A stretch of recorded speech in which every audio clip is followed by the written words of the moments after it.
Sigue el debate en contra de, pues habemos muchos que estamos en contra de la contratación de 500 médicos cubanos, habiendo tantos médicos mexicanos desempleados, tanto generales como especializados.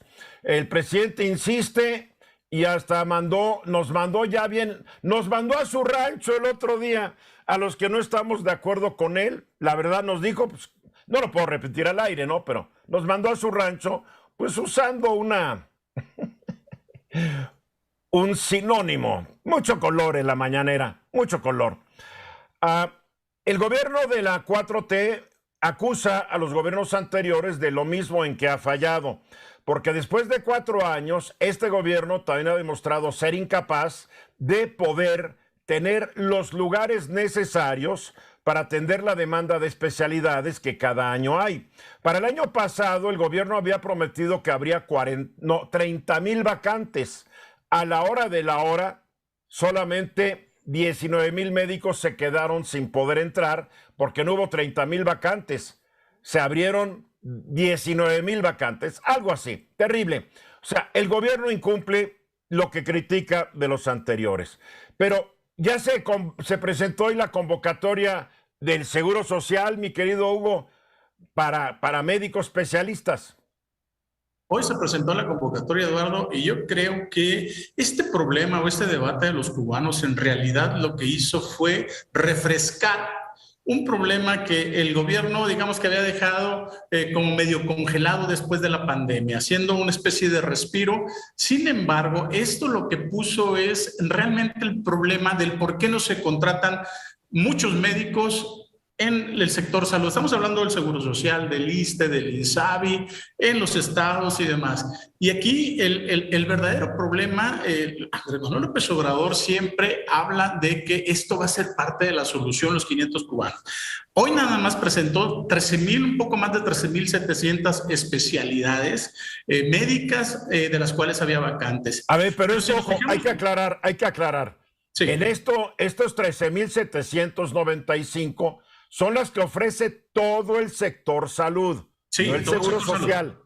Sí. No el Seguro Social, porque el Seguro Social manejó, creo que otro número. Yo aquí tengo la nota, es Jornada Nacional del Reclutamiento y Contratación de Médicas y Médicos Especialistas para que se unan al personal de salud mexicano. Puede haber confusión de mi parte, no sé. Lo anunció el director del Seguro Social, pero no necesariamente creo que son nomás del Seguro Social. No, de hecho, del Seguro Social son pocos. O sea, estamos hablando como 2,500, una cosa así. Esto quiere decir que como 29, 30,000 médicos que quieran aspirar a ser especialistas se van a quedar fuera. Sí, ahora, lo que estamos viendo aquí, Eduardo, también es que en este tipo de especialidades, el presidente presenta estos números, como tú dices, en todo el sector salud, en todos los estados. Sin embargo, la gran falta está en el Instituto Nacional de Salud para el Bienestar, que es en el INSABI. Estamos hablando del 60%. Y si nosotros comparamos dónde está realmente el problema, en los muy bajos sueldos. Si nosotros hemos visto, por ejemplo, las mecánicas de cómo se contratan los médicos salientes en el Seguro Social, pues es mientras hacen clientela, tienen por ahí su consultorio y demás, y luego ya se retiran. Estamos hablando, Eduardo, que en promedio es entre 18,000 y 24,000 pesos mensuales lo que les pagan a los médicos, de entre ellos especialistas. Después de que se fregaron entre 8 y 10 años de estudiar. Sí, exactamente. Eso de repente hay un por otro diputado analfabeta que no sabe ni leer ni escribir y a veces no habla porque rebuzna. ¿Y ese cuánto gana, verdad? ¿Lo doble o lo triple?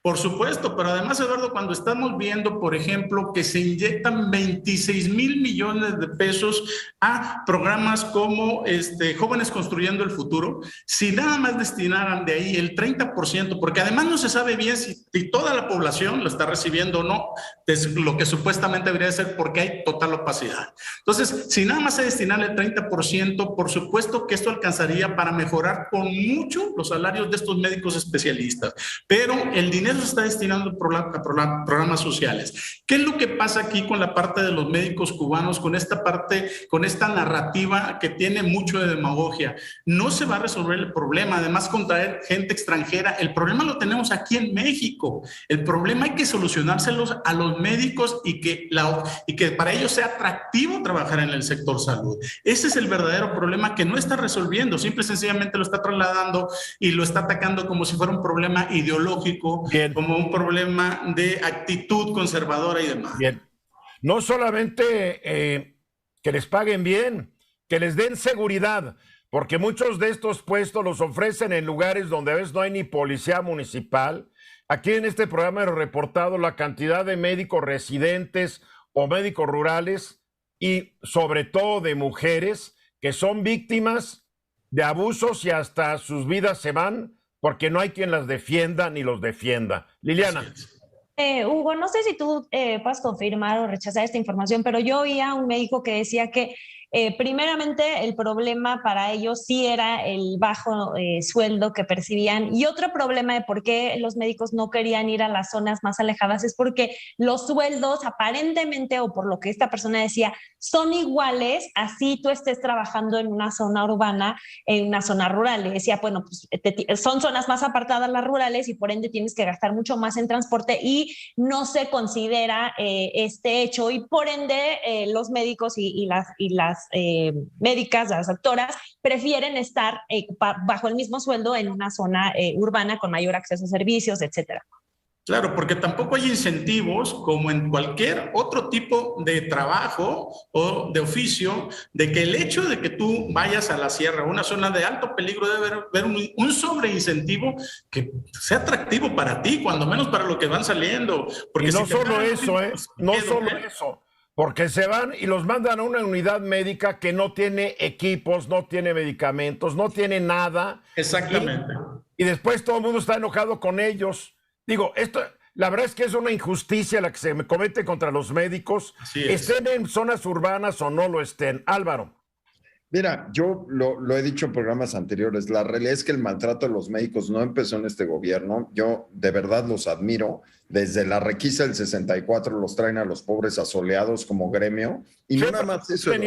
Los han tenido mal pagados desde la fundación de la República, mi querido. Bueno, sí, probablemente no desde el 64, probablemente desde antes, pero no acaba ahí. Son un segmento sumamente fiscalizado, sumamente observado, con una cantidad de reglas que muchos de nosotros no tenemos que ver en nuestra profesión. ¿Estás hablando de los médicos particulares? Estoy hablando de los médicos particulares, estoy hablando del IMSS. Tú sabes que el IMSS es una estructura jerárquica muy militarizada en donde se tienen que alinear. O sea, no es fácil ser médico en este país y yo creo que no se les da el lugar y el respeto. Y a mí me parece esto es una nueva puntilla, una profesión que junto con los maestros es importantísima para el país y que no le damos suficiente, yo creo que suficiente reconocimiento, Eduardo. Oye, y los policías te faltó. Pero el gobierno está anunciando que va a mejorar la infraestructura médica, ¿no? Pues sí. Yo basta no ver, no creer. ¿Cuánto le va a dedicar a esto? ¿No tienes idea, Hugo? No, mira, Eduardo, aquí el problema que tienen todavía es que las partidas sí están divididas en el INSABI y todos los estados que no se han querido adherir porque simple y sencillamente no está funcionando, no saben exactamente qué es lo que van a hacer ahí. Entonces, Eduardo, yo quiero tomar tu comentario como una experiencia. Mi papá fue a un pueblo y la experiencia mía es que es muy complicado los doctores porque no tienen las herramientas ni las medicinas ni la forma de cómo salir cuando tienen un accidente. Te lo digo, yo tenía cuestiones de 10, 12 años y veía a mi papá en las mañanas o en las madrugadas que le llegaba bastante gente y uno de los principales problemas es que no tenían los medicamentos y no tenían la forma de cómo operar. La tasa de muertes era muy alta. Bien, y de los dos exquisitos que controlan la Secretaría de Salud, porque son unos exquisitos criminales. Ya quisiera ver a dónde se fueron ellos a hacer su servicio social. Te puedo apostar que en la Ciudad de México y muy consentiditos. Por favor. Hugo, para concluir. Oye, Eduardo, creo que aquí el problema en realidad sí se podría resolver con dinero que sí existe, con dinero que se está dando a programas sociales. Entonces no existe, Hugo, no existe, ya está dedicado. Exacto, pues no, es a lo que voy. No van Eduardo. a cancelar esos programas, ya por constitución se van a quedar. Oye, Eduardo, por constitución se puso, por iniciativa del presidente, y por esa iniciativa se puede mensajes y regresados.